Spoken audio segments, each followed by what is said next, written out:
Shadows of History, the brutal reality of medieval assassins. Welcome, curious minds, to tonight's deep dive into the shadowy world of medieval assassins. Forget the romanticized image Hollywood has painted. These weren't the elegant, principled killers of modern fiction, but desperate souls operating in the grim underbelly of medieval society.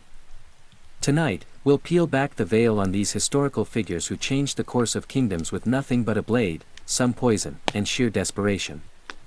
Before we venture into these dark corridors of history, I'd appreciate if you take a moment to like this video and subscribe, only if what I'm sharing genuinely resonates with you. I'm always fascinated by our global community, so drop a comment letting me know where you're watching from and what time it is there. It creates a wonderful sense of connection as we explore these historical shadows together. Now, dim your lights, find your most comfortable position, and perhaps turn on that soft background noise that helps you focus. Let's journey together into a world where death was a trade and survival was never guaranteed. The truth? No one in medieval times aspired to become an assassin. There were no recruitment scrolls or prestigious academies teaching the art of silent killing. The path to becoming a medieval assassin wasn't paved with honor or ambition, it was carved by desperation, poverty, and often, a complete absence of alternatives. This wasn't a calling, it was the final stop for those whom society had utterly failed. Think about it. The figures slipping through castle shadows weren't mysterious chosen ones with exotic training. They were former soldiers dishonorably discharged, peasants driven to extremes by hunger, thieves with steady hands, or individuals so marginalized by society that they could commit murder and still remain invisible to authorities. These weren't glamorous agents of chaos, they were histories forgotten, pushed to unspeakable acts by circumstances beyond their control. So, no, you weren't some shadowy martial arts master. You were a guy with calloused hands, quiet footsteps, and a deeply unhealthy relationship with alleyways. Success didn't come from training. It came from survival. You learned how to kill by doing it quickly, sloppily, then vanishing before anyone could sketch your face and tack it to a church door. In short, your education was brutal, practical, and offered zero graduation ceremonies. Just bruises, blood stains, and the creeping realization that you were very much on your own. Let's talk about why you became an assassin in the first place. Coin. Cold, heavy, jangly, deliciously spendable coin. The promise of it is what got you into this. But the reality, you got paid in lies. When someone hires an assassin, they don't want a long-term relationship. They want a one-time service, no paperwork, and ideally no witnesses, including you. They offer you a pouch of silver, half now, half when the job is done. That's if they're feeling generous. But here's the thing. When the job is done is code for after we verify you didn't mess it up or make us look bad or leave a trail that leads back to us or survive long enough to tell anyone about it. So you do the job. You sneak through shadows, risk your life, maybe kill a baron in his sleep. Not pretty, not poetic. And when you return, yes, about that payment, the client fled terribly sorry. Or worse, they try to kill you. A knife to the gut is cheaper than a bonus. And even when you do get paid, it's never quite enough. Not for the risk, not for the blood, not for the 3 days you spent hiding in a haystack with fleas and moral regret. You get a handful of coins, a curt nod, and a reminder. You were never here. Also, fun fact, some contracts were fake. Political traps. You'd be told to assassinate someone dangerous only to find out it was a decoy with guards waiting. Congratulations. You just walked into a sting operation with your name already carved on the gallows. And even when the deal was real, you couldn't exactly go to court and file a complaint. Your Honor, I'd like to sue Lord Edmund for breach of assassin contract. The only court you'd see was the one where you were the exhibit. So you learned to take what you could, demand payment up front, and trust absolutely no one. Not even the greasy little scribe who swore this job would change your life.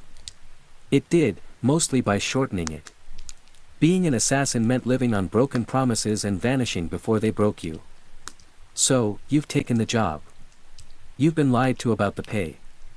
You're probably going to die. Now, let's talk gear. Forget the fantasy novels and sneaky video games. There were no retractable wrist blades, smoke bombs, enchanted daggers, or crossbows that folded neatly into your boot. Your tool kit consisted of whatever you could steal, sharpen, or hide beneath a tattered cloak without clanking. If you were lucky, and I mean found a gold coin in a dead man's shoe, lucky you had a good dagger. Not ornate, not curved like a dragon's tooth. Just sharp, hopefully rust-free, and ideally one that didn't smell like the last guy you stabbed with it. Poison.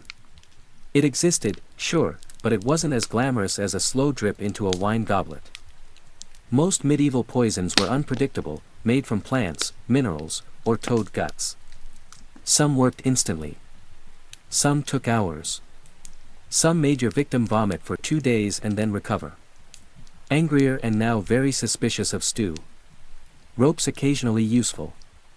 You could strangle, climb, or tie something up with one, but you'd better know how to use it fast because nothing kills the mood like trying to wrestle someone while muttering, "Wait," which knot goes under again. Bows. Effective, yes, if you had one, knew how to shoot it, and weren't trying to smuggle it through a palace disguised as a flower arranger.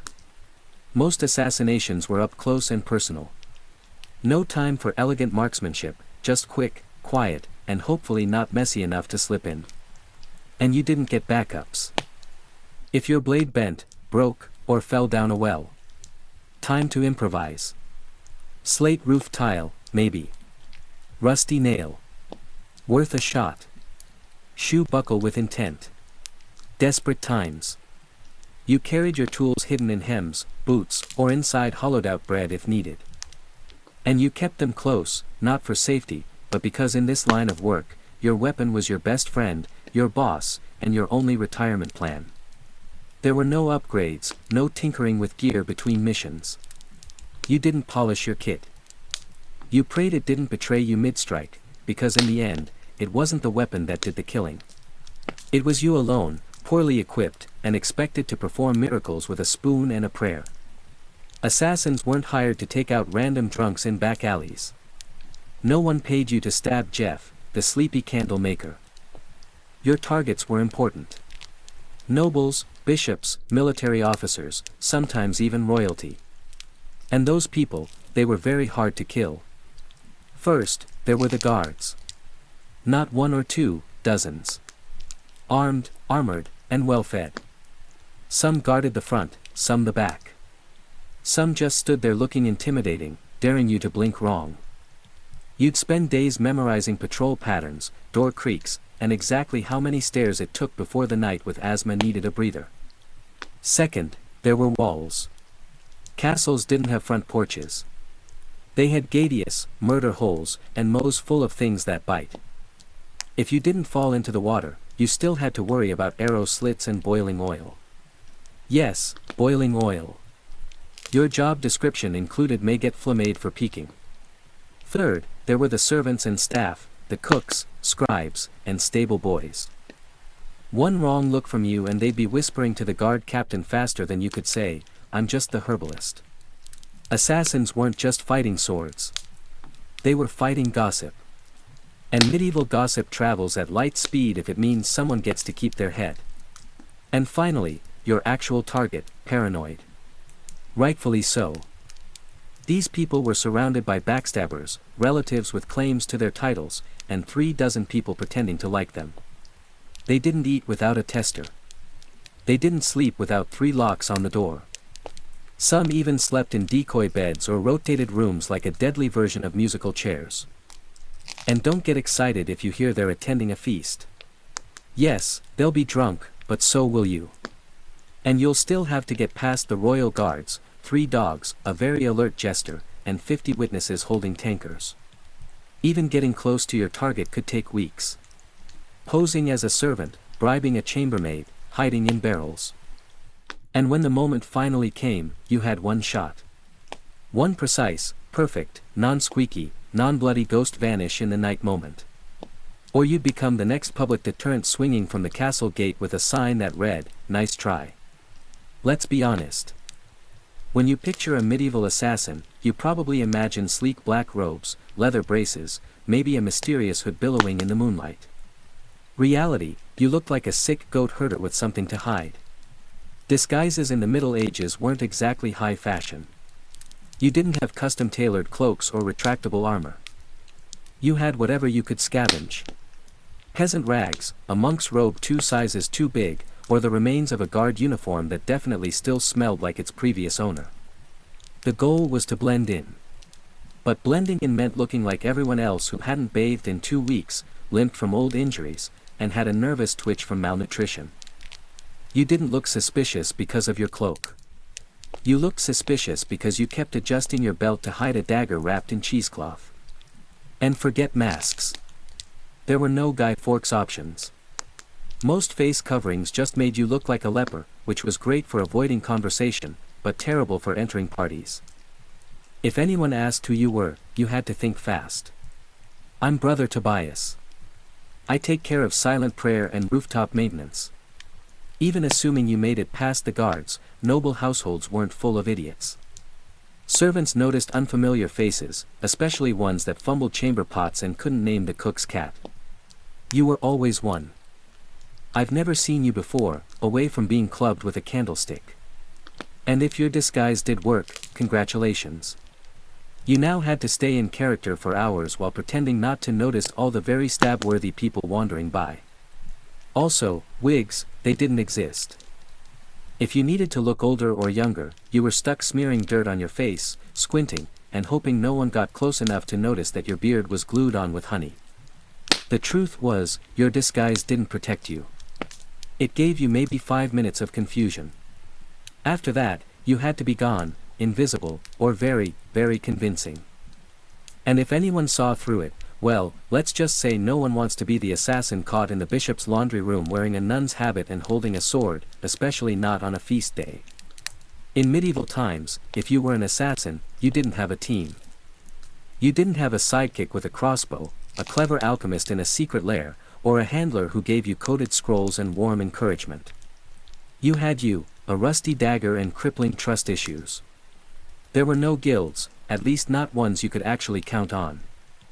And if there were whispers of a brotherhood of assassins, it was mostly tavern talk fueled by me and boredom. You were more likely to meet a ghost than another professional killer who wanted to network. Why the isolation? Because in your business, the fewer people who knew you existed, the longer you lived. Every contact was a risk. Every loose tongue a potential noose. Even your client might not know your real name. And if they did, you were already planning your exit. Companionship. Laughable. Friends asked questions.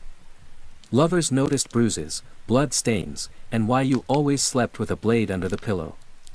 You couldn't settle down. You couldn't afford to. One mistake, one person recognizing you in a market. And your whole life turned into a sprint for the nearest sewer grate. Even fellow criminals kept their distance. Thieves and smugglers were sociable. You were that guy who makes people disappear.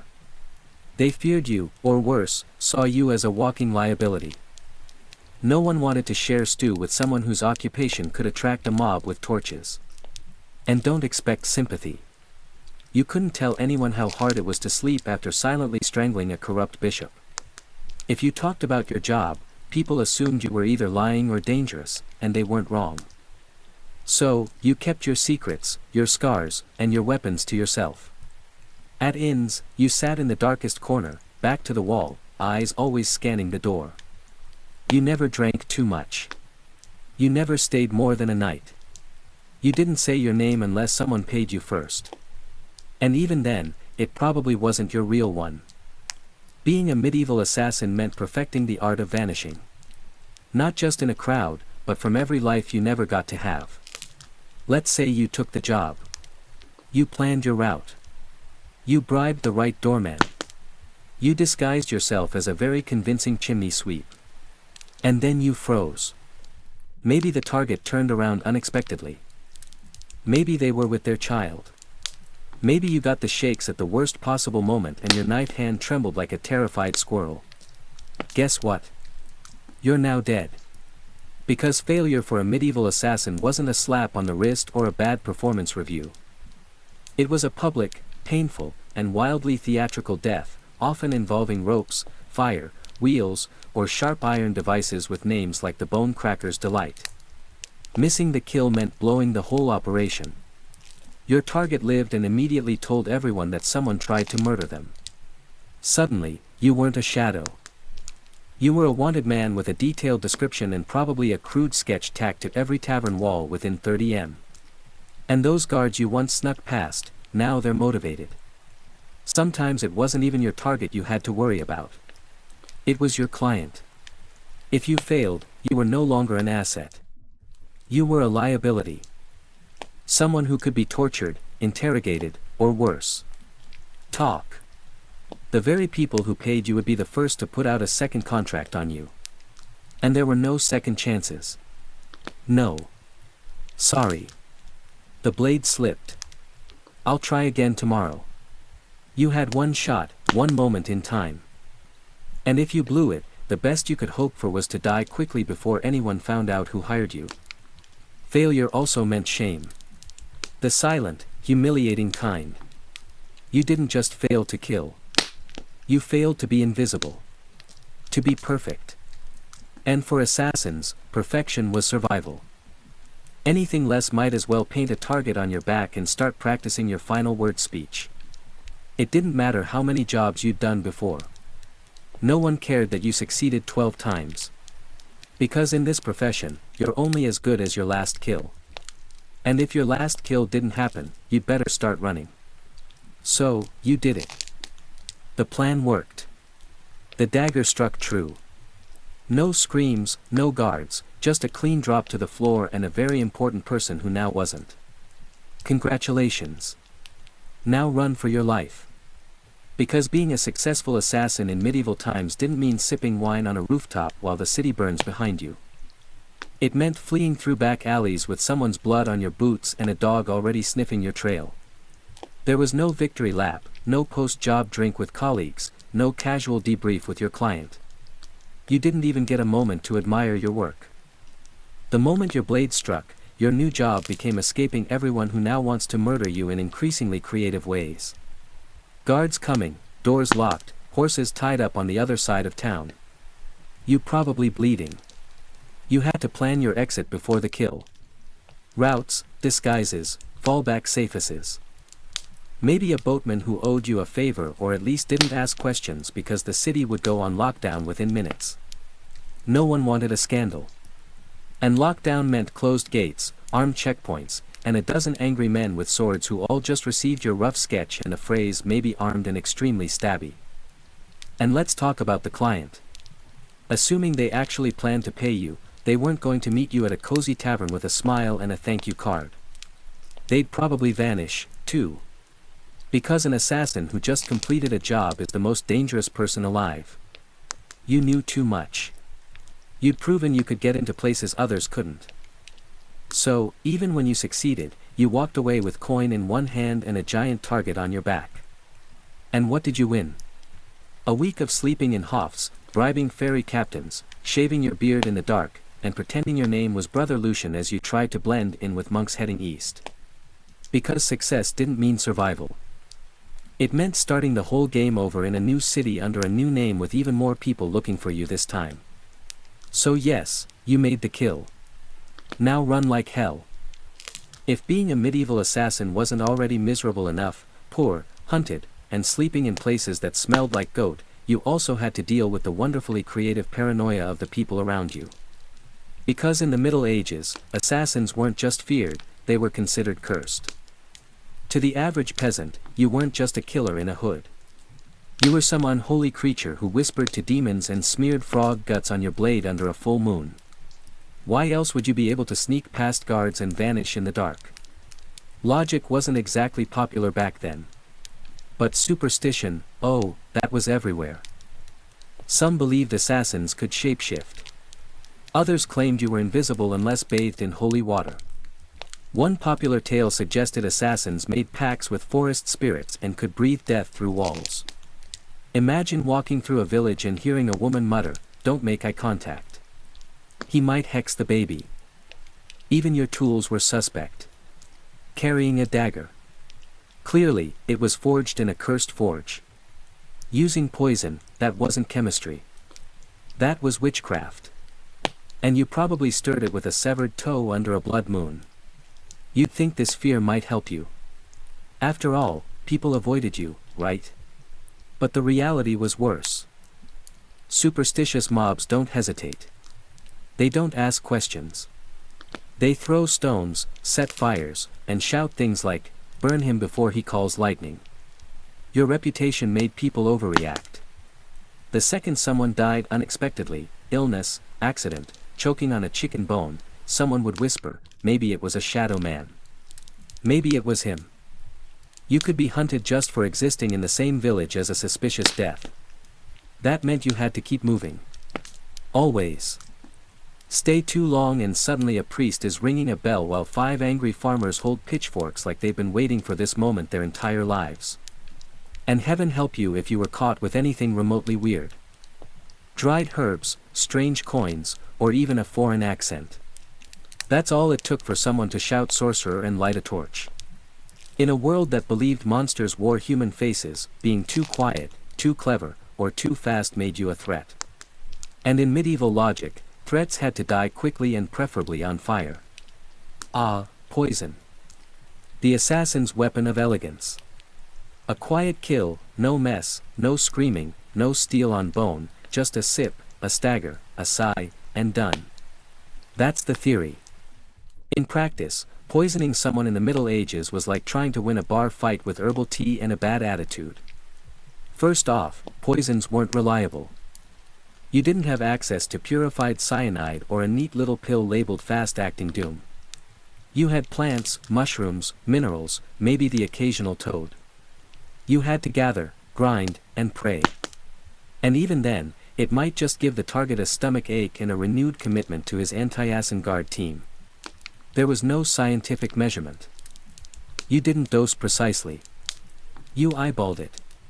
A pinch too little and the noble just vomits and cancels dinner.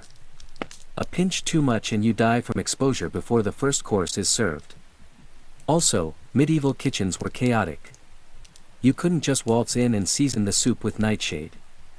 You had to bribe or impersonate a cook, sneak in while no one was watching, or worst of all, try to poison a meal that would go through 3 tasters and a dog. Yes, a dog. And if your victim was a noble, they didn't just eat food.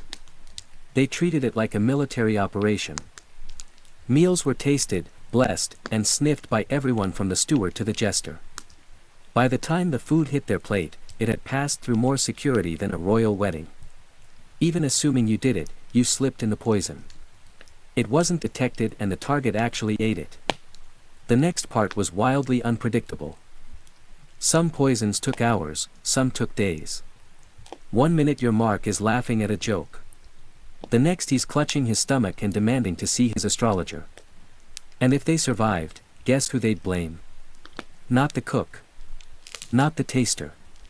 You, the quiet man with the herbal knowledge and twitchy eyes. So poisoning wasn't efficient. It was risky, slow, and full of variables, none of them in your favor. And if you were caught, you didn't get a quick death. You got interrogated with tools until you confessed to poisoning everyone from the duke to the dog. You'd think that if you successfully changed the course of history by removing a tyrant, sabotaging a royal bloodline, or silencing a political threat, someone would remember your name. Nope. You were an assassin. That meant your name was never meant to be remembered. At best, you were a rumor. Some hooded figure, a foreigner with cold eyes, or the quiet man who never finished his ale. You might have pulled off the most legendary hit of the century and still ended up as a mysterious death in the official record. In fact, that was the point. Your client didn't want a story. They wanted plausible deniability. The fewer people who knew who did it, the safer they were, and the less likely they were to end up poisoned by their own assassin. So, your name was buried the moment the job was done. If you even used a real one, you didn't sign your work. You didn't brag. You didn't keep trophies. You didn't exist outside the moment of the kill. And if someone did know your name, that was a loose end. And in your profession, loose ends had a very short shelf life. And forget about honor. There were no medals for silence. No stone monuments for the man who stopped a war with one dagger in the night. If a noble wanted a statue, they commissioned one for themselves. You got a wooden box, an unmarked grave, or if things went really badly, a head on a spike labeled traitor. Sometimes your name was known only so it could be cursed, you'd become a whispered warning. Don't cross the king. Remember what happened to Lord Ulrich? Yes. And the man who did it gone like a ghost. That was your legacy. Not fame, not fear, just absence. You weren't supposed to leave a mark. You were supposed to vanish. And if you stuck around long enough to be known, that was a fatal mistake because in the medieval world, heroes got remembered. Assassins got erased. So, you survived. You got the job done. You even managed to get paid. A miracle in itself. Now all you have to do is lay low, keep your head down, and trust that your client will honor the deal and protect your identity. Right? Wrong.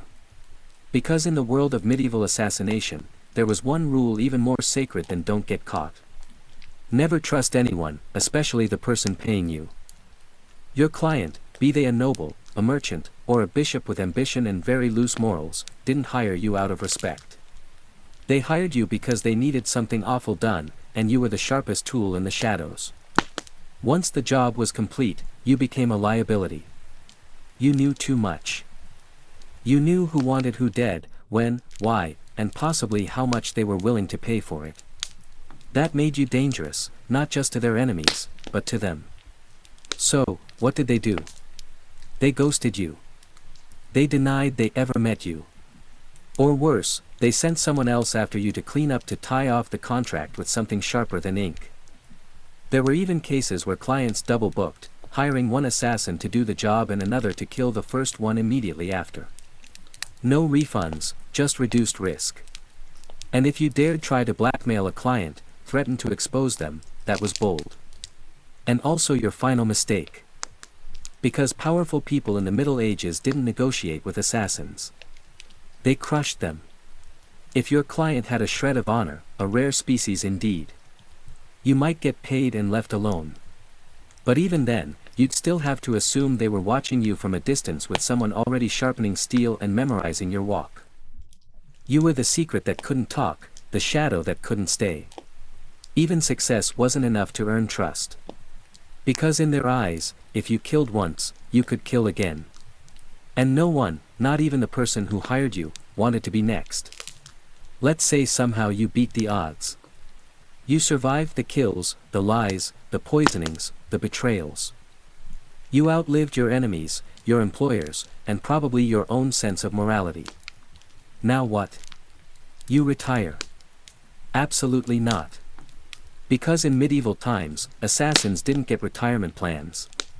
There were no farewell banquets, no quiet cottages by the sea, no pensions paid in gold coins and grateful whispers. You didn't fade into a peaceful life. You vanished or you died, often both. The problem was simple. You were never safe. Even if you walked away from the job, your past didn't. You had too many secrets in your head, too many names in your memory, and too much blood on your hands. People didn't want you retired. They wanted you forgotten, which usually meant buried. And even if no one came after you, and that's a big if, you had to live with a constant fear that someone might. That a new assassin, young and eager to prove himself, had just received a contract for a shadowy figure who used to be someone dangerous. So, you changed your name again. You moved to a village where no one asked questions. You faked a limp, sold herbs, pretended you once worked as a guard. But even then, you didn't sleep well. You avoided crowds. You always sat facing the door. You kept your dagger under the floorboard next to the pouch of coins you never touched because it still smelled like the man you earned it from. And you couldn't trust yourself either. Years of silent killings and quick escapes did something to your brain. Every knock on the door made you flinch. Every stranger on the road might recognize you. You stopped dreaming because dreaming was dangerous. You couldn't love. You couldn't relax. You couldn't laugh too loud. You lived like a ghost pretending to be a man. The truth was there was no endgame for a medieval assassin. Just a slow, cold fade into obscurity. Always moving, always watching, until one day you slipped into the dark and no one noticed. And maybe that was the best you could hope for. By now, you've probably figured it out. Being a medieval assassin wasn't darkly romantic. It wasn't noble. It wasn't even all that profitable. It was a grim, thankless, short-lived career wrapped in blood-stained linen and followed by a crowd of people who wanted you dead. You wouldn't last, not a week, maybe not even a day, because you'd start with the wrong assumptions. That you'd be sleek, in control, a whisper in the dark. But what you'd really be is cold, hungry, and one bad guess away from the noose. You'd slip into town, cloak pulled tight, ready for action, only to discover that your target moved locations. The guards are drunk but trigger happy. And the stable boy you paid for information just sold you out for a mug of ale and a piece of bread. You'd freeze at the wrong time. Stab the wrong guy. Get spotted by someone's maid who once saw your face near the chapel. And suddenly you're not a shadow. You're the problem. Then what? You run. But you're not used to medieval terrain. The mud, the uneven cobblestones, the absolutely insane number of loose chickens in the street. You slip, fall, get tackled by a guard named Thomas who just got dumped and is looking for an outlet. And let's say you survive that. Then you deal with the aftermath. No allies, no honor, and no future. Just whispers, suspicion, and the growing realization that even if you succeed, the best you can hope for is to die old and alone, hiding behind a false name in a village that still believes in fairies. So no, you wouldn't last. And frankly, you shouldn't try because the assassin's life wasn't cool. It was a cruel machine that chewed people up and spat out nothing but shadows. It offered power without peace and purpose without a place in the world. You didn't make history. You erased yourself from it. And the only thing waiting for you at the end was silence. A silence no one would question because no one even remembered you were there in the first place. Before she was the feared queen of Macedonia, Olympus was known as Mertale, a Maloyan princess from the rugged tribal lands of Epirus. Her people claimed descent from Achilles himself. And whether or not the blood of heroes truly ran in her veins, one thing was certain. This was not a woman born for the sidelines of history. From a young age, Myrtle was steeped in mystery and ritual. Her upbringing was shaped not just by politics, but by prophecy, ecstatic rites, and a reverence for the ancient gods. She wasn't the type of princess who smiled and embroidered tapestries. No, she was drawn to serpents, omens, and the frenzied ceremonies of the cult of Dionysus, where women danced barefoot in the moonlight and called upon the divine in states of trance. Her connection to the gods wasn't performative. It was personal. She didn't merely worship, she embodied. According to ancient sources, likely written by men both terrified and enthralled, she kept sacred snakes in her chambers and even allowed them to coil beside her in bed. Whether this was a literal fact or the kind of slander that powerful women attract like flies, we'll never know. But it stuck. To her allies, it made her divine. To her enemies, it made her dangerous. Her real power began not in a battlefield or throne room, but in the uneasy flicker of torchlight, among the whispers of priestesses and the curling bodies of serpents. She wasn't just a princess. She was a living oracle, a woman touched by something older than politics and colder than steel. So when Philip II of Macedon, brutal, brilliant, and famously horny, arrived at the island of Samothrace for a religious initiation, he didn't just meet a beautiful princess. He met a mystery he couldn't resist. Their marriage wasn't just a political alliance. It was a collision of prophecy and power. And from the very beginning, it was full of omens. Some said lightning struck the sky on their wedding night. Others claimed Olympus dreamed of a thunderbolt entering her womb. All of it would become legend. But one thing is certain. The union of Olympias and Philip didn't just create a child. It created Alexander the Great. And she intended to shape his destiny from the very first breath. Olympia's marriage to Philip II was not the fairy tale one might expect for a queen who would one day birth an empire. From the beginning, it was a combustible mix of prophecy, pride, and paranoia. Philip, ruthless, charismatic, and already collecting wives like trophies, married Olympias around 357 BCE. She was likely just a teenager, but she wasn't naive. She saw in Philip a man whose ambition matched her own and perhaps even a divine match for her spiritual destiny. Macedon wasn't exactly an easy kingdom to walk into. It was a land of iron and ambition where kings were killed by cousins and brothers turned into rivals overnight. But Olympus, the priestess of Papyrus, walked in with her head held high and eyes already on the crown. Their marriage was rocky from the start. Philip, for all his political genius, was not built for monogamy. He would go on to marry multiple women, often for alliances, always for power. But Olympus wasn't one to sit quietly in the shadows. She held her own court, maintained her own alliances, and was known to turn to oracles and rites to divine her future, and perhaps Philip's fate. Then came the birth of Alexander. Even that was wrapped in celestial drama. Legends say Olympus dreamed that a thunderbolt struck her womb and that flames danced around her child without burning him.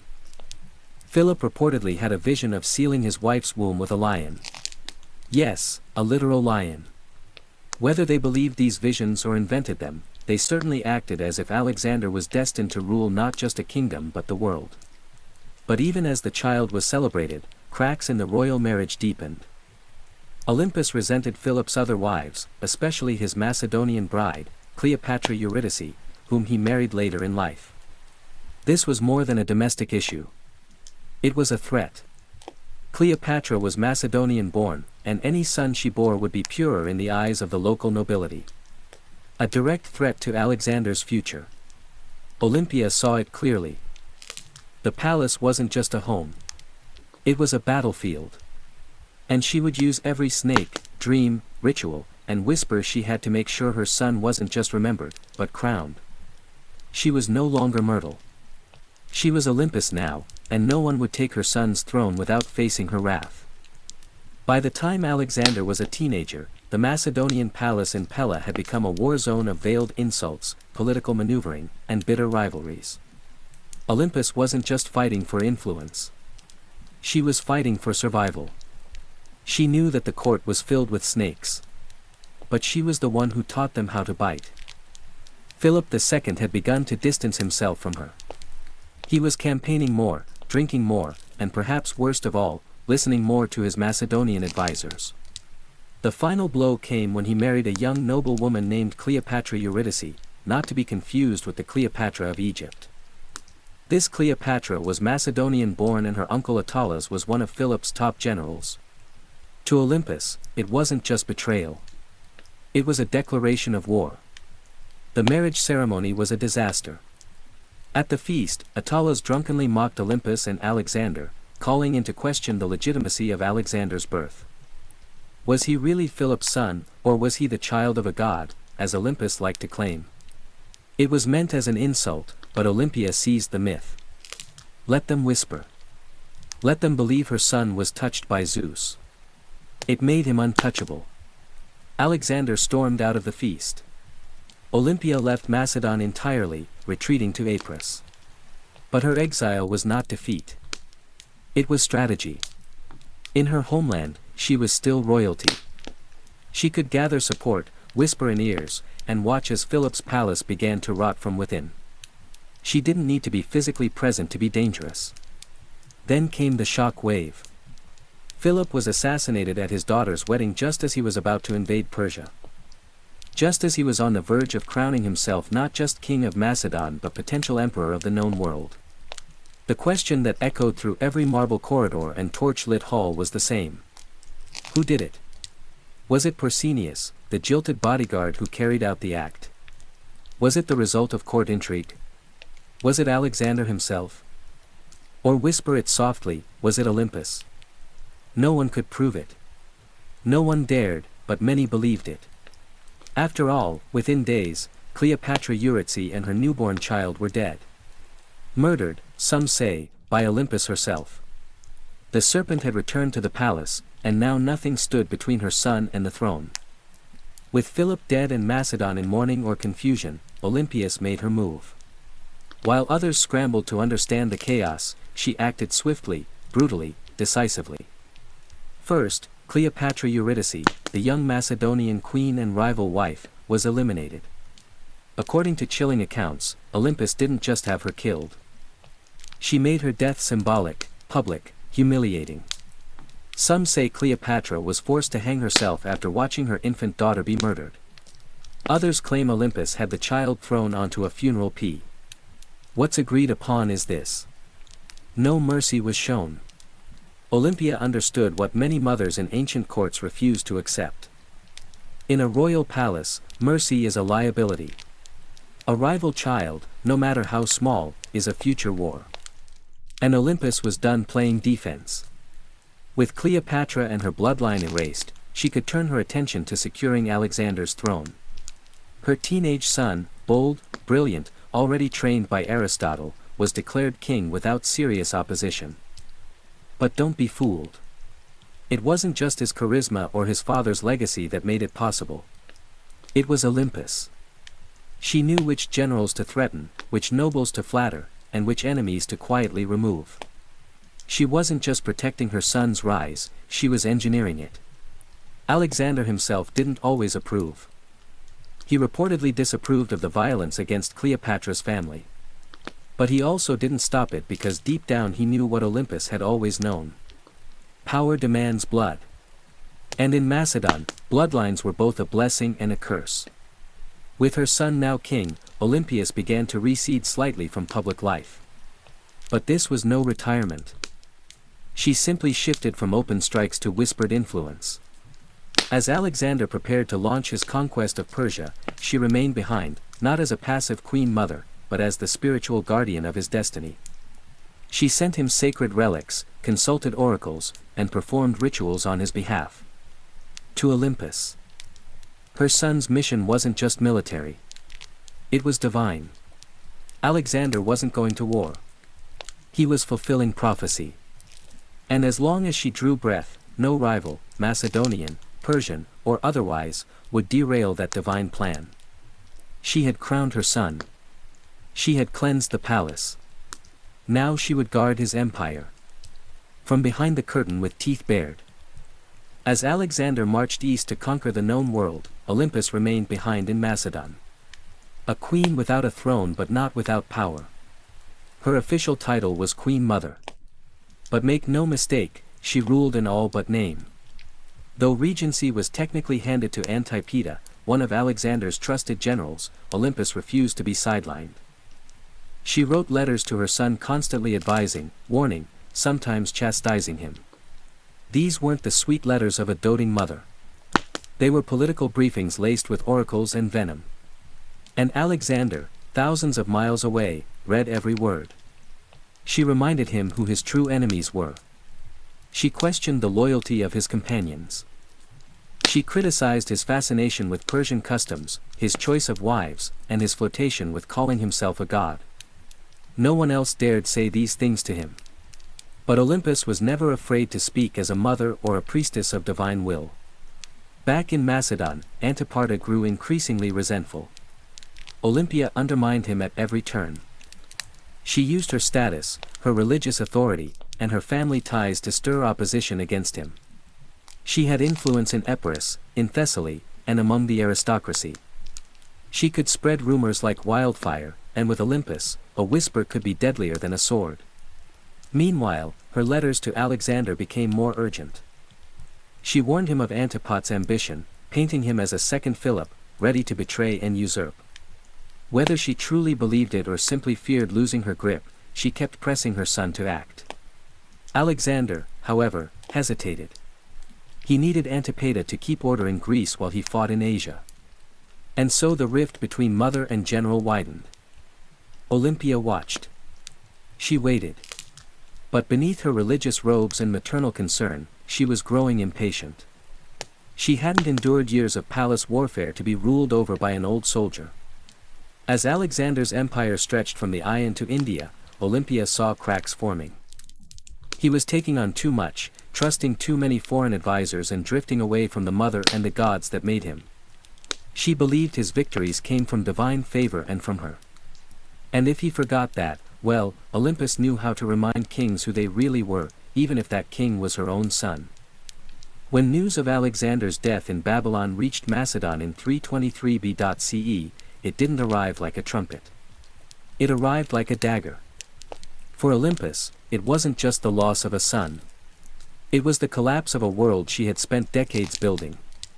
Her boy, the divine storm she had prophesied, raised, unleashed, was gone. And he'd left behind no clear heir, no single successor, only chaos. The mighty empire he carved out was already fracturing. Generals, his so-called successors, were already dividing it up like jackals around a corpse. Antipater still held power in Macedon and Greece, and he had no love for Olympus. Worse, her daughter Cleopatra, Alexander's sister, was being courted by rival generals for marriage. Each one hoping to use her bloodline as a claim to the throne. Olympia saw what was coming. Civil war wasn't a possibility. It was inevitable. And once again, she would have to act. But she no longer had Alexander. What she had instead was his bloodline. His young son, Alexander IV, born to Roxana, the Bactrian princess Alexander had married. Roxana, still in Macedon, was vulnerable. The boy was even more so. Olympus recognized that the infant was now the last true piece of her son's legacy, and that made him a target, but it also made him a weapon. She allied herself with Roxana and the boy, determined to protect them and use the child's birthright to stake her own claim in the political battlefield. But the tide was turning. The generals who once bowed to Alexander had no interest in kneeling to his widow or his mother. They had armies now, ambitions and grudges. Olympus didn't flinch. She'd faced snakes, traitors, and kings. A few warlords with crowns and stolen spears wouldn't scare her. So, she plotted. She waited. She watched as Antipater died and was replaced by his son, Cassander, a man with ice in his veins and no tolerance for the old queen's games. It was only a matter of time before these two forces collided. The serpent mother of Alexander and the cold-eyed user who wanted her buried. Alexander was gone. But his shadow was still moving. And Olympus was still coiled within it, ready to strike. Years after Alexander's death, while his empire crumbled into civil war, Olympia made her most audacious move yet. She returned to Macedon, not as a grieving mother, but as a political force of divine fury. The regency had been splintered. Cassandra, the son of her old enemy, Antipa, was seizing power, and Roxana, along with young Alexander Ivth, was effectively imprisoned. Olympia saw the writing on the wall. If she did not act now, her grandson would vanish like a shadow at dusk. So she made a deal with Polyperchon, an aging general who still held a flicker of legitimate authority. Olympus would return, not to plead, but to rule. With Polypon's backing, she entered Macedon at the head of an army. And the moment her feet touched home soil, everything changed. Towns opened their gates. Soldiers defected to her side. Even some of her old enemies hesitated. Olympias, despite her age, was still a name that shook the ground. Then came her vengeance. One by one, she hunted down the loyalists of Cassander. And when she finally caught Philip III, Baratus, Alexander's mentally impaired half-brother and puppet king, she ordered his execution. According to some sources, his wife Eurydice was captured and given the opportunity to kill herself. When she refused, Olympus had her strangled. It was brutality veiled in royal protocol, and Olympus, ever theatrical, staged the scene like a goddess delivering justice. Her message was clear. Only the bloodline of Alexander had the right to rule. Everyone else was a pretender. For a brief, burning moment, Olympia held the kingdom in her grip. She had restored the dynasty. She had avenged betrayals. She had reminded Macedon what royal power looked like when wielded by a woman with nothing left to lose. But power in Macedon was like fire in dry grass. And Cassander was still out there calculating, biding his time. He returned with a vengeance. His army outnumbered hers, his resources deeper, his cruelty colder. Her allies began to abandon her. Polyperchon lost influence. The tide turned. Olympus, now isolated in the fortress of Pydna, watched as her enemies closed in. She had lit the match.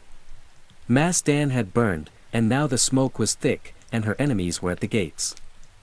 Olympus, once the most feared woman in the ancient world, now found herself besieged in the coastal fortress of Pydna, alone, cut off, surrounded by the army of Cassandra, who had come to finish what his father had started. But Olympus didn't beg. She didn't plead. For nearly a year, she endured the siege like a statue carved from divine wrath. Food ran short. Disease crept in. Allies vanished. Yet within the fortress walls, she maintained the same unshakable presence that had once shaken kings. To the very end, she carried herself not as a prisoner, but as the mother of a god. Cassandra, ever cautious, hesitated. He knew killing Olympus was dangerous. Even now, she carried a myth around her like armor. She was still the mother of Alexander the Great. To strike her down might seem like blasphemy. So, he offered her safety. Surrender, he said, and her life would be spared. Olympia knew better. She had seen too many royal promises turn to ash. Still, hunger was no longer just a discomfort. It was death. Her garrison broke. Her followers surrendered. And Olympus, unbending until the very end, was finally handed over to her enemies. Cassandra didn't kill her himself. That would have been too simple and too merciful. Instead, he turned her over to the families of those she had executed during her brief return to power. Let them decide her fate. They condemned her to death. But here's the catch. When the executioners came, no one dared strike the first blow. Olympia stood tall, regal, silent, eyes fixed on them like an oracle staring through smoke. These were Macedonians. They had grown up hearing of her rituals, her visions, her snakes. They had once cheered her son as a living god. And now here she stood, a frail old woman cloaked in myth. And not a single man had the courage to swing the sword.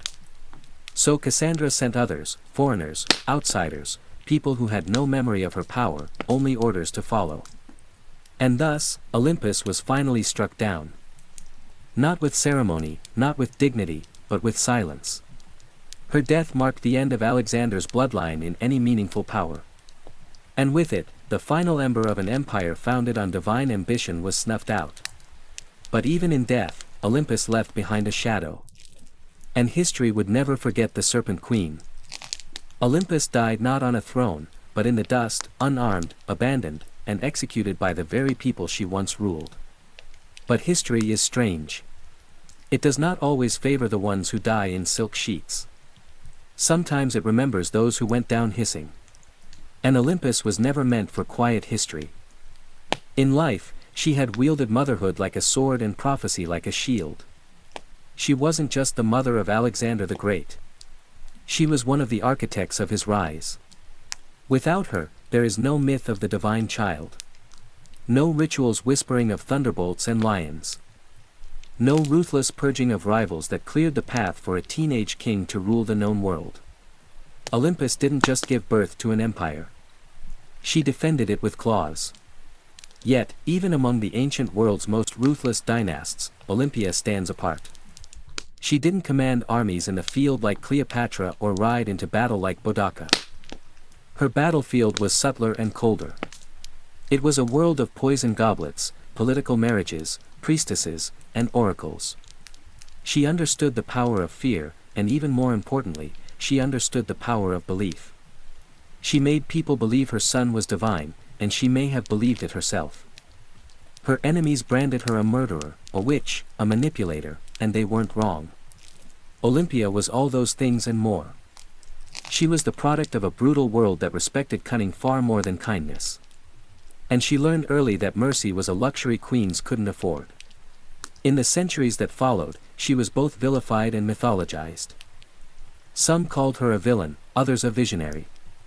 But no historian, ancient or modern, could call her irrelevant. She haunted the legacy of Alexander like a phantom. Always in the background, always just behind the curtain. And maybe that's exactly where she belonged. Not as a tragic mother or a footnote in a king's story, but as a story unto herself. The woman who wrapped herself in prophecy, slept beside snakes, and outlived gods. Olympia's bones turned to dust long ago. But her legend endures in every tale of ruthless queens. In every whisper of blood-borne destiny, in every empire built on myth, she is still there, coiled in the dark, waiting. On the sun-bleached island of Crete, just a few miles south of the modern city of Heraklion, lies a ruin that feels more like a dream than a real place. Stone corridors snake in all directions. Rooms twist and double back. Staircases lead nowhere. It's easy to lose your sense of direction even today. This place is Knossos, the heart of Minoan civilization and the supposed inspiration for one of the most enduring myths in human history, the Labyrinth of the Minotaur. But before there was a legend, there was a palace. A palace unlike any other. Built around 1900 BCE and expanded over centuries, Knossos wasn't just a royal residence. It was an entire city under one roof. Covering nearly 150,000 square feet. It featured over 1,000 rooms, light wells, storage magazines, shrines, workshops, and what may have been the first flushing toilets in history. It had running water, multi-story apartments, and an intricate system of air circulation. This wasn't a primitive fortress. It was an architectural masterpiece. To modern archaeologists, Knossos looks like organized chaos. To ancient visitors, it probably felt like magic. The man who brought Knossos into modern awareness was British archaeologist Arthur Evans. In the early 1900s, Evans excavated the site and quickly became convinced that this was the origin of the Greek labyrinth myth. The layout was disorienting, the architecture deeply symbolic, and everywhere he turned, he found motifs of bulls painted on walls, carved into stone, or sculpted into tiny golden charms. The bull, after all, was sacred to the Minoans. Evans even went so far as to name the civilization after the mythic king Minos. Whether Minos was real or not, his legend became inseparable from the ruins. But here's the twist. No one's found a literal labyrinth. No underground maze, no prison chambers, no half-man monster. What we have instead is something far more mysterious. A city designed in loops, wings, and layers, deliberately difficult to navigate. And the deeper you go, the more the lines between history and mythology blur. So the question remains, was the Minotaur born from these walls, or was the palace itself the monster? Knossos may not give up its answers easily, but it's very good at making us ask the right questions. The myth is as famous as the ruin, a monstrous half-man, half-bull trapped in a labyrinth so complex that no one who entered ever found their way out. Only Theseus, the Athenian hero, managed to kill the beast and escape thanks to a ball of thread and the cunning of Princess Ariadne. But where did this story come from? And why a labyrinth? The earliest versions of the myth speak of King Minos, the powerful ruler of Crete, who demanded tribute from Athens in the form of 7 boys and 7 girls each year. These unfortunate souls were fed to the Minotaur, a creature born from divine punishment and shame. The Minotaur, locked in an underground maze, symbolized the dark underbelly of power, something savage hidden behind grandeur. To ancient Greeks, Crete had long been a land of wealth, mystery, and fear. Its seafaring people, the Minoans, were seen as both elegant and alien. Their rituals involved bulloping, their artwork depicted strange gods, and their palaces were unlike anything on the mainland. To a visiting Greek from 1000 BCE, Knossos might have felt like another world. The bull itself was sacred in Minoan culture. Frescoes show young men and women vaulting over charging bulls in ritual displays. Horns of consecration, stylized bull horns appear on rooftops and altars. Combine this with a palace that feels like a maze, and the ingredients for a legend begin to stir. But what if the miner wasn't just a monster? What if it was a metaphor? Some scholars believe the tale reflects a memory of Cretan dominance over the Ion, a time when Athens truly did pay tribute to a stronger, stranger power. The labyrinth could symbolize the political entrapment of weaker states. And the Minotaur, the raw, terrifying force behind Minoan rule. Others argue it's more psychological. The labyrinth as the unconscious mind. The Minotaur as our hidden urges and Theseus the hero walking bravely into the darkness guided only by the thread of memory. Still, the myth remains tangled with numbers. The palace is the closest thing we've ever found to a real labyrinth. No monster, no Ariadne. But perhaps something deeper. Not just a myth echoing through history, but a history that was asking to become myth. Long before Athens raised its marble temples or Sparta sharpened its spears, there was the Minoan civilization, one of the earliest advanced societies in Europe. They ruled not through conquest, but through trade, art, and what seems like an almost supernatural command of architecture. At the heart of their power stood Knossos, a palace that wasn't just a seat of royalty. It was a hub of culture, ritual, and economy. The Minoans flourished from around 2600 to 400 BCE. Based on Crete, they developed a sprawling trade network that reached Egypt, Mesopotamia, the Levant, and even the distant shores of Spain. Their ships cut through the Mediterranean like silent arrows, fing pottery, saffron, bronze, and luxury goods. They didn't build vast armies. They built relationships, and that more than weapons made them rich. What's most striking about Minoan culture is how different it was from their later Greek successors. Their artwork celebrated nature, animals, and flowing human movement, not war or divine punishment.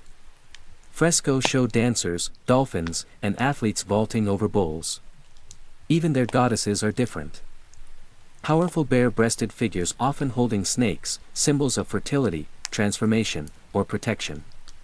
At the center of it all was Konos, not a fortress on a hill, but a complex in a fertile valley. It had no massive defensive walls, suggesting the Minoans either felt secure on their island or projected enough power to make defense unnecessary. Their confidence was architectural. Multi-story buildings, colonnaded courtyards, and advanced plumbing systems hinted at a society far ahead of its time.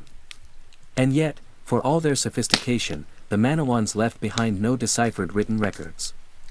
Their primary script, Linear A, remains unreadable to this day.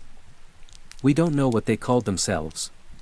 We don't know what their kings believed, what prayers they spoke, or what truly happened behind the walls of numbers. All we have are their ruins, their art, and their influence, absorbed later by the Mycenaeans and echoed in Greek myths. The Minoans were not just builders of palaces. They were architects of mystery. And Knos wasn't merely a building. It was the beating heart of a civilization that shimmered for a moment like sunlight on the Aegean and then vanished. But some say their echo still wanders the maze. To walk through Knossos is to walk through time. Layered, confusing, beautiful time. It's not just the scale that overwhelms you. It's the design. Rooms lead to rooms. Corridors split and vanish. Light wells cut through the heart of the building. Stairs spiral into shadows or emerge suddenly into sunlit courtyards. Nothing moves in a straight line. It's not hard to see why ancient visitors might have whispered labyrinth. Knossos wasn't just a palace. It was a living organism. Spanning an estimated 150,000 square feet, the complex contained over 1,000 chambers. Some tiny, some grand. These weren't randomly placed rooms. They were purpose-built workshops, storage spaces, shrines, apartments, and throne rooms, all arranged around a large central courtyard that may have hosted public ceremonies or bulling rituals. The palace was built on multiple levels up to 4 or 5 stories tall in places using natural slopes and artificial terraces. To navigate it without getting lost, you'd need memory, instinct, or a thread like Theseus. And yet, this apparent chaos hides a remarkable intelligence. The Minoans mastered passive ventilation, cooling rooms through air shafts and open stairwells. They funneled rainwater through clay pipes, and had toilets that flushed long before Rome made it fashionable. One of the most iconic areas is the so-called throne room, named for the alabaster chair built into the wall flanked by benches. Around it are frescoes of griffins, mythical guardians. Was this the seat of a priest-king? A goddess's chamber, a sacred court? No one knows for certain. And the walls, they speak in color. Vibrant frescoes show dolphins swimming above bathtubs. Women in elegant flounced skirts with bare chests. Youths leaping bulls midair. The art wasn't just decoration. It was identity. Fluid, natural, deeply connected to earth and sea. Still, the deeper you go, the more Knos begins to disorient. Some parts seem intentionally complex, like they were designed to confuse. Maybe that's the root of the labyrinth legend. Not a prison for monsters, but a palace that felt alive. A building that invited awe, ritual, and just a touch of fear. No locked doors, no mythical beasts. Just a place built to make you question where you were and what was waiting around the next corner. Nos wasn't just an administrative center or royal residence. It was a place of worship, an architectural expression of the Minoan soul, steeped in ritual, myth, and divine mystery. Unlike later Greek temples, there are no towering columns to Zeus or marble shrines to Athena. Instead, the spiritual world of Kenosis is more subtle, woven into the fabric of the building itself. Shrines hide in corners. Pillars rise like sacred sentinels. Horns stylized, carved, symbolic, appear on rooftops and altars. Everywhere you look, the bull motif dominates, suggesting a powerful connection between worship, the natural world, and this revered animal. The Minoans didn't seem to fear the bull. They celebrated it. The famous bull leaping fresco in Nos isn't just athletic art. It may depict a religious rite. Young men and women vaulting over a charging bull, locked in a dance of danger and grace. It wasn't sport. It was sacred theater, possibly an offering to the gods or a symbolic triumph over chaos. Then there are the snake goddesses discovered in storerooms beneath the palace. The snake goddess figurines are among the most iconic Minoan artifacts. Bare-breasted, arms raised, with serpents coiled in their hands or around their bodies, these figures radiate power. They are not submissive idols. They are guardians of the household. Fertility and perhaps life itself. To the Minoans, snakes symbolized renewal, rebirth, and mystery. Creatures of both earth and underworld. The rooms where these objects were found hint at household shrines or ritual spaces, quiet, sacred corners hidden among the palace's bustling heart. Combined with the fresco, the horns, the altars, and the labyrinthine corridors, the entire complex begins to feel like a ritual machine, a structure built not just for living, but for connecting with the divine. There is no centralized temple at Nos because the palace itself was a temple. Its layout, art, and design were all part of a spiritual worldview where boundaries between sacred and secular didn't exist. This was a place where myth was architecture, where a corridor could become a passage to the gods, and where every echo in the stone chambers may have once been a whispered prayer. Nos didn't just house people. It housed gods. For centuries, Nos stood as a beacon of prosperity, innovation, and cultural sophistication. But then, something happened, something sudden, something no one can fully explain. By around 1400 BCE, the palace was abandoned, the fresco left to fade, and the Minoan civilization that once ruled the seas had vanished like mist over the Ion. So what happened? Theories abound. Some point to nature. Around 1600 BCE, the volcanic island of Thera, modern-day Santorini, erupted in one of the largest explosions in human history. The blast was so massive it likely caused tsunamis that battered Crite's northern coast, devastating ports and farmland. Ash clouds may have blocked the sun, choking crops and disrupting the climate. While Kenosis wasn't immediately destroyed, the aftermath of the eruption may have shaken the foundations economically, politically, and spiritually. Others looked to war. By 1450 BCE, the rising power of the Mycenaeans, mainland Greeks, may have taken advantage of Minoan weakness. Archaeological evidence suggests Nos was reoccupied briefly, but the culture had changed. The art became more martial. Linear A, the Minoan script, was replaced with Linear B, used by Mycenaean scribes. The palace that once thrived with snake goddesses and bull dancers now whispered in a foreign tongue. Some scholars believe the Mycenaeans didn't invade in a single conquest, but gradually absorbed the island. First through trade, then influence, and finally rule. Others argue that internal collapse, a civil uprising, political instability, or the failure of the elite may have contributed just as much. What's striking though is how little violence is evident in the ruins. There are no charred skeletons, no signs of mass slaughter. Nos didn't fall with a scream. It fell with a whisper. The great palatial system simply stopped. The rooms went quiet. The rituals ended, and nature slowly crept back in. By the time Homer sang of Cree in his epics, Nos was already ancient myth, a memory tangled in stories of kings, monsters, and labyrinths. And maybe that's fitting because what killed Konos wasn't just eruption or invasion. It was time, and the way all great things, no matter how beautiful, eventually vanish beneath the weight of new empires. But the bones remain. And if you listen closely, the maze still hums beneath the earth. For thousands of years, Knossos lay buried beneath the Cretan soil. Just another mound of stone lost to time.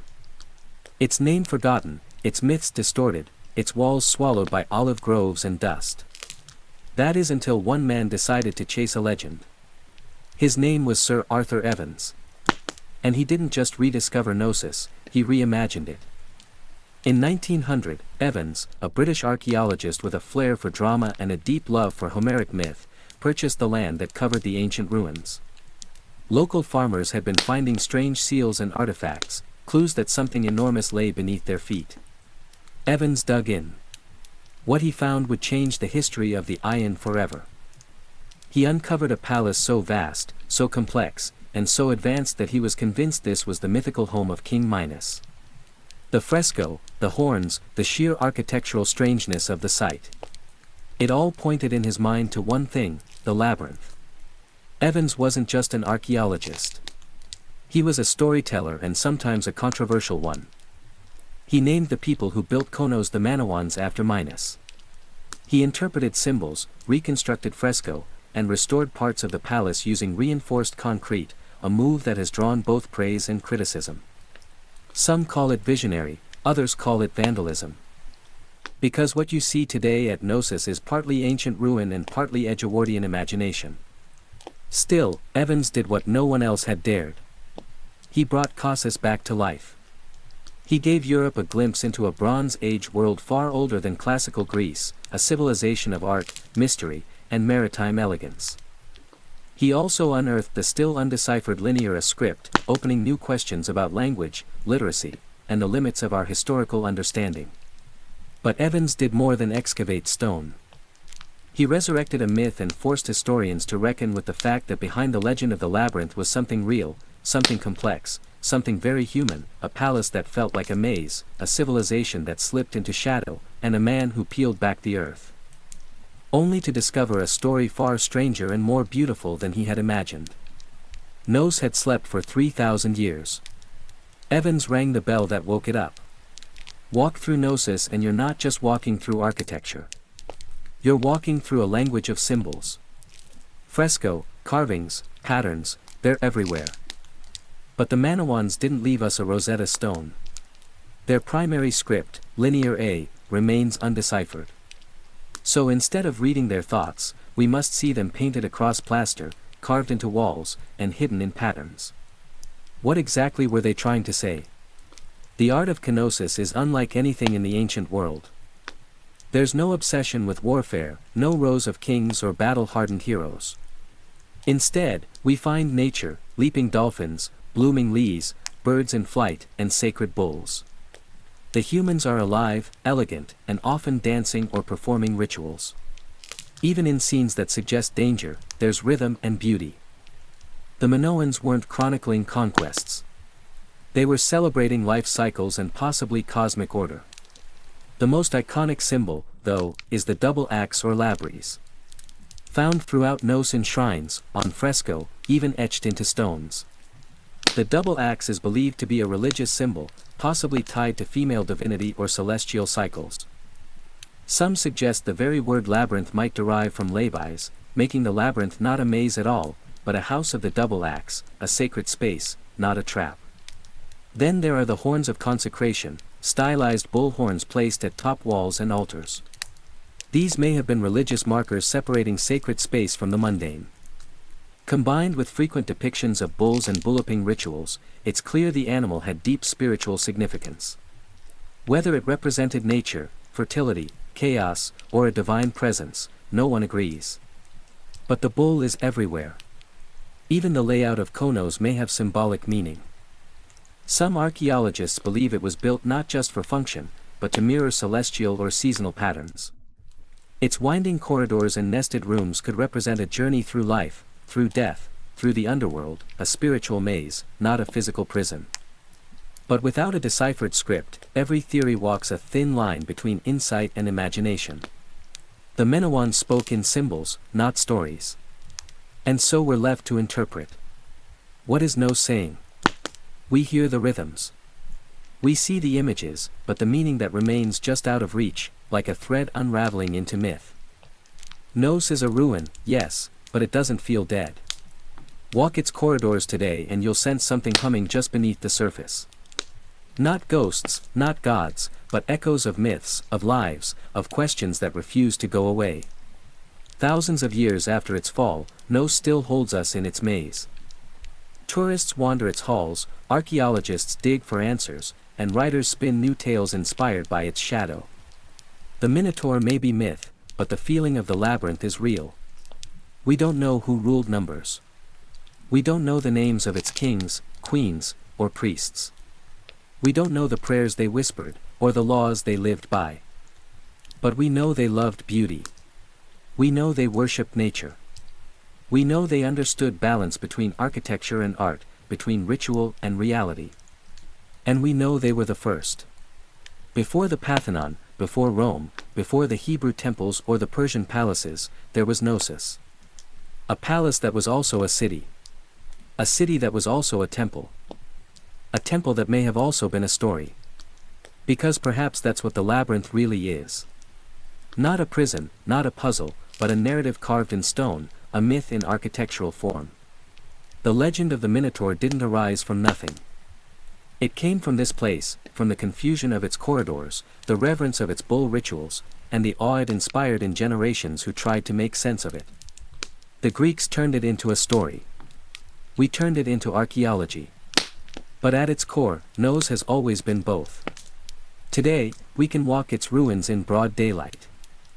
We can take photos, draw maps, and even reconstruct its fresco. But the mystery hasn't vanished.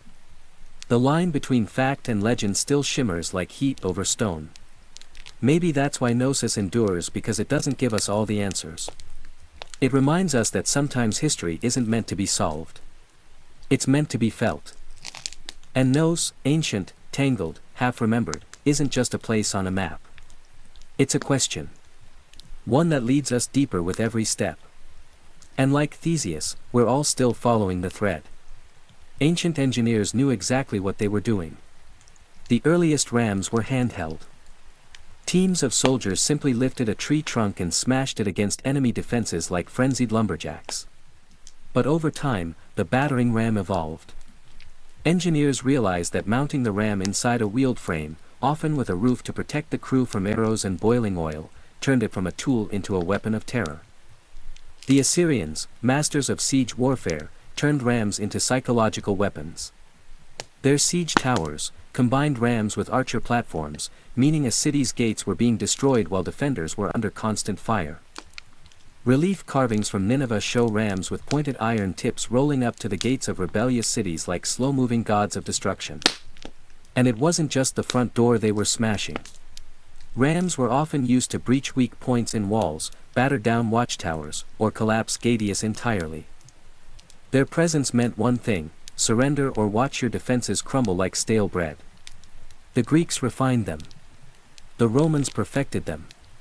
Roman engineers built massive rams called ares, Latin for ram, suspended with chains or ropes inside enormous siege shelters.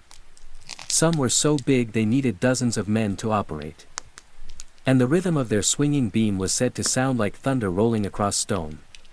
And yet, for all their brute force, battering rams required serious teamwork.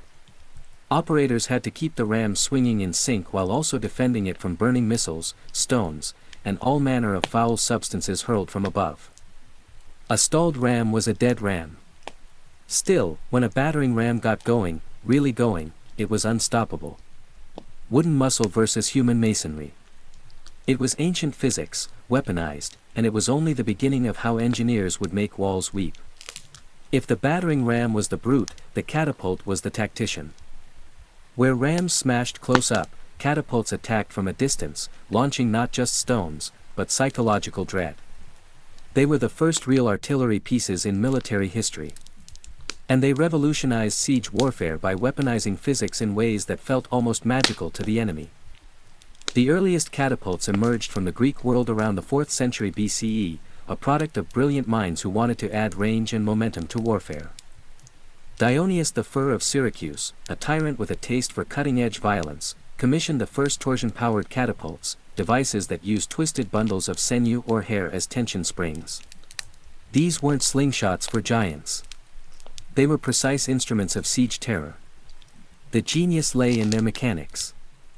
Engineers figured out that by twisting ropes tightly, often made from animal sinew, they could store enormous amounts of potential energy. When released, this force could hurl stones, javelins, or even flaming projectiles hundreds of meters. The two main types evolved quickly. The ballista, which launched massive bolts like a giant crossbow, and the stone-throwing catapult, which lobbed boulders over walls or directly at fortifications. Then came the Roman engineers who never met a Greek idea they couldn't improve. They built catapults that could be broken down, packed onto carts, and reassembled on site. Portable siege engines for professional armies. Some Roman catapults could fire 60-pound stones at incredible speeds, capable of tearing through wooden gates, battlements, and occasionally unlucky soldiers. Catapults weren't just about destruction.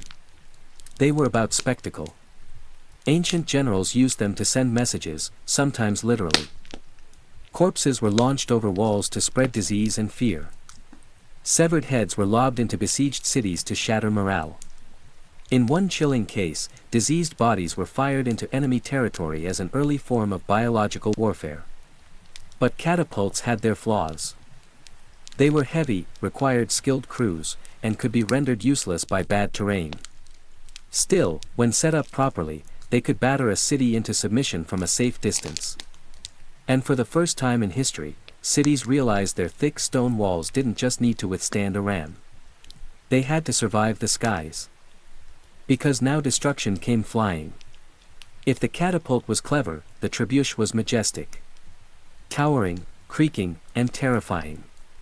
It was the undisputed king of medieval siege warfare. When one appeared on the battlefield, it wasn't just a weapon. It was a statement. It said, "Your walls mean nothing." Unlike its tension-powered cousins, the trebuchet relied on gravity. At its core was a simple principle, a long swinging arm mounted on a sturdy frame with a heavy counter on one end and a sling on the other. Raise the weight, let it drop, and the arm would whip around, flinging the sling and its deadly payload in a high arc over enemy defenses. It was controlled destruction, precise, predictable, and devastating. The origin of the trebuchet can be traced back to early traction models used by the Chinese as early as the 4th century BCE, where manpower replaced counterweights. But the counterweight trebuchet, the version that would rewrite siege warfare in Europe and the Islamic world, emerged in the 12th century, possibly through Byzantine or Muslim intermediaries. Once Europe got its hands on the design, it spread like wildfire through castles and crusades. The power was astonishing. A well-built trebuchet could launch 300 pounds projectiles over 300 m. Stones the size of furniture would crash into towers, pulverize walls, or crater enemy morale. But the real magic was in the arc. Unlike catapults, trebuchets could hurl projectiles over walls with finesse. This meant they weren't just smashing defenses. They were hitting courtyards, barracks, and supply depots inside. And it wasn't just stones. Trebuchets hurled everything. Diseased animals, burning pitch, pots of lime to blind defenders, even messages or insults wrapped around rocks. One legendary account from the siege of Stirling Castle in Scotland tells of Warwolf, a trebuchet so massive that the enemy surrendered before it was even fired. The king refused to accept the surrender just so he could test the machine. But for all its destructive glory, the trebuchet wasn't fast. It took hours to build, minutes to reload, and demanded skilled engineers. Still, no other siege weapon combined range, force, and psychological horror quite like it. It was the medieval version of a slow-motion hammer from the heavens. And when that counterweight dropped, cities held their breath. While catapults launched from afar and battering rams smashed the gates, siege towers took a more personal approach. They rolled right up to the enemy's front door and dropped off armed invaders. Imagine a wooden skyscraper on wheels covered in wet hides to prevent fire, bristling with archers and spearmen. That was the siege tower, the ancient equivalent of an armored personnel carrier and a mobile fortress in one. And when one of these started rumbling toward your city walls, you knew that the real fight was about to begin. Siege towers weren't subtle. They were big, bold, and terrifyingly effective when used properly. The Assyrians may have been among the first to deploy them in the 9th century BCE, but it was the Greeks and especially the Hellenistic kingdoms that took the design to theatrical extremes. During the siege of Rhodes in 305 BCE, the Macedonian general Demetrius built a 9-story tower called the Helpolis or Taker of Cities. It was over 100 foot tall, equipped with catapults, covered in iron plates, and moved by thousands of soldiers. It also broke under its own weight. But the ambition unmatched. The logic behind siege towers was simple. Walls only work if you can't get over them. Siege towers eliminated that advantage by creating an elevated platform from which attackers could descend onto the battlements, bypassing gates and scaling ladders. From the top deck, archers could rain death down onto defenders, while troops on the lower levels prepared to board. But these towers weren't invincible. They were slow, vulnerable to mud, and prime targets for defenders with fire arrows, rolling boulders, or even sabotage terrain. Smart defenders would dig ditches, flood mows, or build secondary inner walls, known as counter-scarp defenses, just to stop a tower's approach. Still, when they worked spectacularly. A breach in the wall was one thing, but having your own ramparts suddenly crowded with enemy soldiers, that was chaos. Siege towers transformed the battlefield from a horizontal contest of strength to a vertical race for survival. They made height an asset and a liability. And once the gangplank dropped from a siege tower to the city walls, there was no turning back. It was time for hand-to-hand hell. While rams smashed and trebuchets soared, some of the most devastating siege tactics happened silently underground. Siege tunneling or sapping was the dark art of defeating a city by removing the ground it stood on. Literally, the idea was ancient and horrifyingly effective. Dig beneath the enemy's wall, prop it up with wooden supports, then set those supports on fire. When the timbers burned away, the tunnel collapsed, taking the foundation of the wall with it. One moment, your city stood strong. The next, a massive section of the outer wall crumbled like stale bread. This method didn't look glorious. There were no grand engines or thunderous launches, but tunneling was the slow, invisible killer of fortress warfare. The Assyrians practiced early versions of it, but the technique reached full maturity with the Greeks, Persians, and later medieval European armies. During the siege of Plataea in 429 BCE, the Spartans attempted tunneling beneath the walls, only for the defenders to dig counter-tunnels and intercept them mid-dig, turning the soil into a knife-fight nightmare. This defensive tactic became known as countermining, and it added an eerie element to siege warfare. Imagine soldiers digging in pitch black, hundreds of feet beneath the earth, listening for the sound of enemy picks. The moment they heard tapping, they'd race to intercept, often resulting in violent, claustrophobic skirmishes fought by torchlight with knives and shovels. There was no glory in it, just terror, suffocation, and dirt. But when undermining worked, the results were catastrophic. One of the most infamous examples came in 1212 during the siege of Rochester Castle in England. King John's forces tunneled beneath the southern wall, packed the mine with pig fat, and set it ablaze. The supports collapsed, bringing down the entire tower above. The defenders were stunned, and soon after surrendered. By the 13th century, siege engineers became specialists in identifying weak foundations, measuring the soil's behavior, and planning collapses with terrifying precision. They were geologists and demolitionists rolled into one. And though tunneling required time, labor, and a bit of madness, it proved one truth about siege warfare. If you couldn't go over the wall, then you couldn't go through it. You could always take it down from below. Not all the drama of siege warfare came from the attackers. For every ram built or tower rolled forward, defenders had their own deadly tricks. And sometimes those tricks were hot. Let's start with the most terrifying of them all. Greek fire. Developed by the Byzantine around the 7th century CE. Greek fire was a mysterious napalm-like substance that could stick to ships, walls, and flesh and kept burning even on water. Sprayed from siphons or hurled in clay pots, it created scenes of pure chaos. To this day, no one knows exactly how it was made. The formula was so secret that it died with the empire, but its effects legendary. Entire fleets were reduced to flaming skeletons within minutes. And that was just the start. In more low-tech defenses, boiling liquids were the go-to weapons of choice. Boiling water, oil, or sand would be poured from murder holes. Those quaint openings in the ceilings of gateways or towers directly onto invaders below. Oil was especially feared. Unlike water, it clung to skin, soaking into clothes and armor before being set alight. Imagine climbing a siege ladder only to be greeted with fire you could never put out. Hot sand, though less dramatic, was vicious in its own right.